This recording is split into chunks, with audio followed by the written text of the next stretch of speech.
Hello! Welcome to the Dreadlocks question and answer video where I answer your questions. First question this week. Mels Chels asks, my dreads are almost a year old and have shrunk significantly.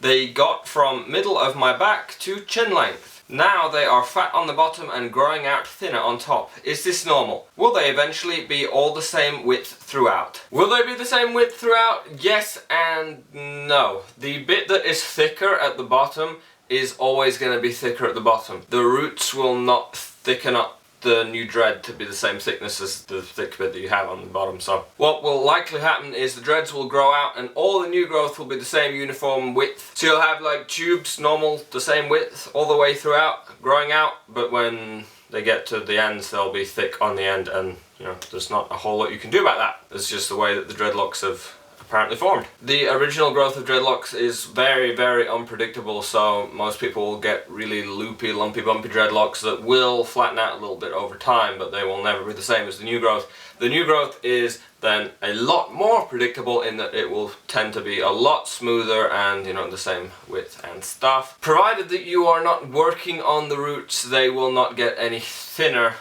Roots can thin out if you do, you know, particular root maintenance on them that can break hairs, and over long periods of time, and since dreadlocks are kind of a long-term deal, if you're doing maintenance on the roots over that long period of time, then the, you know, slight hair breakages you get each time will add up, and eventually the roots will get thinner and thinner. But provided that you are not doing anything, you know, to the roots, they will stay the same width that they are now, hopefully indefinitely. Dynamo Dank. Sorry if I missed this in any of your other videos, but my dreads are close to being a month old. I did them myself without any experience, only research. And some of the first dreads I did have no base dread and have loops. Is there any way I can fix this? Thank you. You know, my general advice to people who are having dreads that are, you know, in your case less than a month old, you really need not worry a lot about what is going along with your dreads at only, you know, a month, a few months, because they change so much month to month.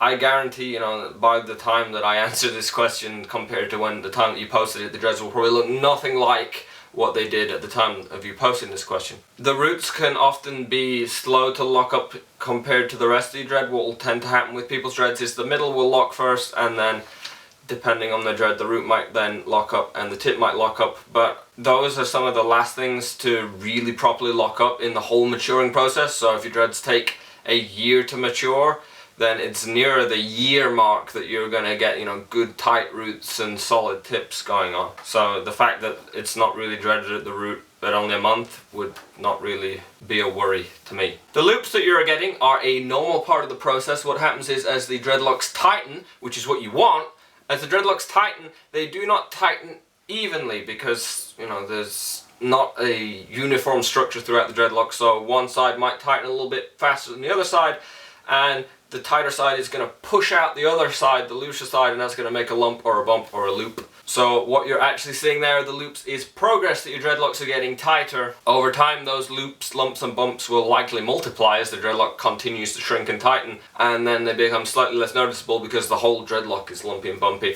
And then over a longer period of time, the dreadlock is going to get like bashed around and rolled around through your day-to-day life and sleeping on it and lots of washing and drying.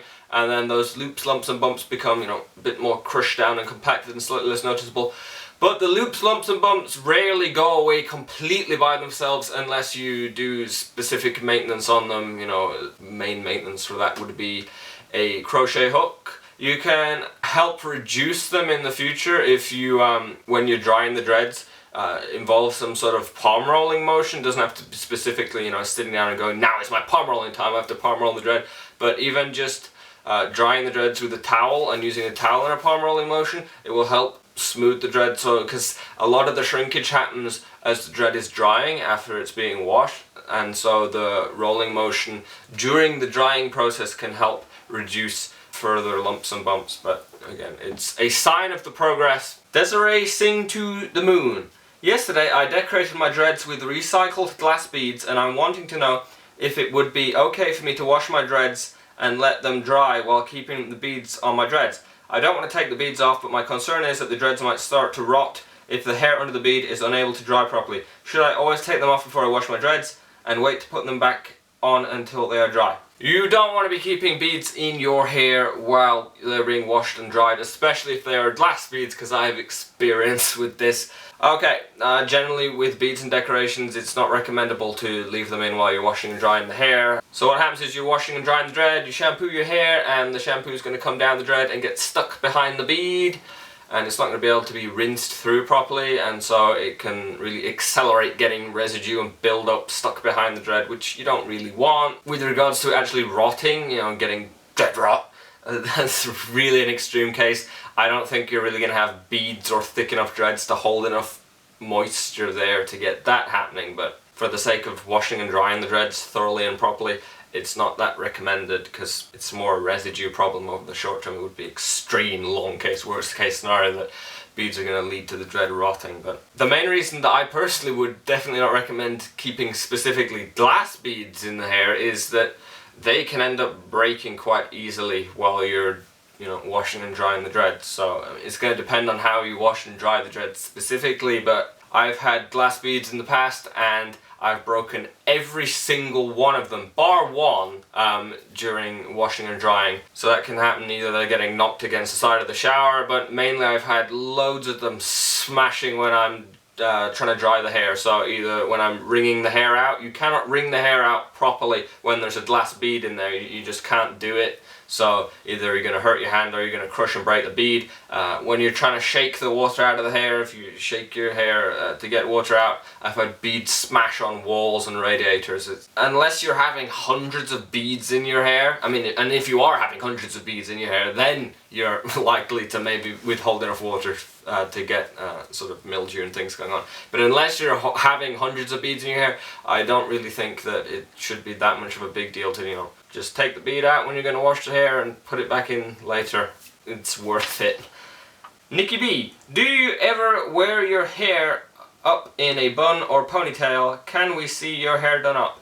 Yeah, my hair is pretty much always done up in a ponytail during my everyday life. More so now than it used to be, just because they get longer and longer, and pretty much as long as my dreadlocks have been long enough to be tied up, they have been tied up in some way or another. When my dreads were really young, I used to just wear a headband and hold them here, but now I have them tied back. And 9 times out of 10, because I'm lazy and don't seem to have my headbands with me all the time anymore, I just tie them back themselves like this. And it's a bit messy, but, you know, it's not a fashion show. There you go. There's my hair tied back. That's how they will normally be. And the most liked question from the Facebook page this week comes from Melissa Patrick. How do you get rid of loose hairs in your scalp and or locks without using any type of hook or needle? You don't, or you wait. The only way of getting hair from the outside of a dreadlock to the inside of a dreadlock is by using a needle type tool or similar. So if I sit here and say you can only do it with a crochet needle, someone will say, oh, I've found this technique of using a thing. I've seen different, like latch hook or using sewing needle and string to pull it in. Basically, you can use different tools, but they're all the same sort of motion, you know, grabbing hairs and pulling them in either by the tip or the root and stuff like that. With regards to dealing with loose hairs in another way, you can wait and you can accelerate the time required to lock it up, because the waiting is not so much getting hair and putting it inside another dreadlock, it's waiting for that hair to either lock up and make its own baby dreadlock, or lock against and join another dreadlock rather than pull it straight in. So you can help speed that along by using things like wool rubbing, and that will help the hair knot up, or saltwater spray will help those loose hairs lock up, or dread balling. That is actually more similar to the action of a crochet hook in that that will take loose hair and put it straight inside of a dreadlock, but it doesn't always work. What I do, you know, is not a whole lot, but if I have a patch of loose hair and I'm bored, I will just sort of twist it between my fingers. I'll just twist it around my fingers, round, without even thinking about it while I'm just sat watching TV or something, and it will start to sort of eventually ball up, and then I'll just leave it, and that will just hold the loose hair together. It will form like maybe a few small knots, and that will encourage that group of loose hair to maybe start forming a baby dread that can then, you know, join onto a real dread or make its own baby dread. Those are my questions for this week. If you would like to post a question for the Dreadlocks Q&A, you can either post it in the comment section underneath this video, writing question at the start of your comment, or if you're in the Lazy Dreads Facebook group, on the Facebook page, www.facebook.com/lazydreads. Each week I post up a status where you can post your question, and then the question that is posted on that status with the most likes on it will be answered that week. As always, find all the stuff on lazydreads.com, and or the Facebook page, and or the Twitter, which is @lazy_dreads. Thank you for watching, hope to see you again next week.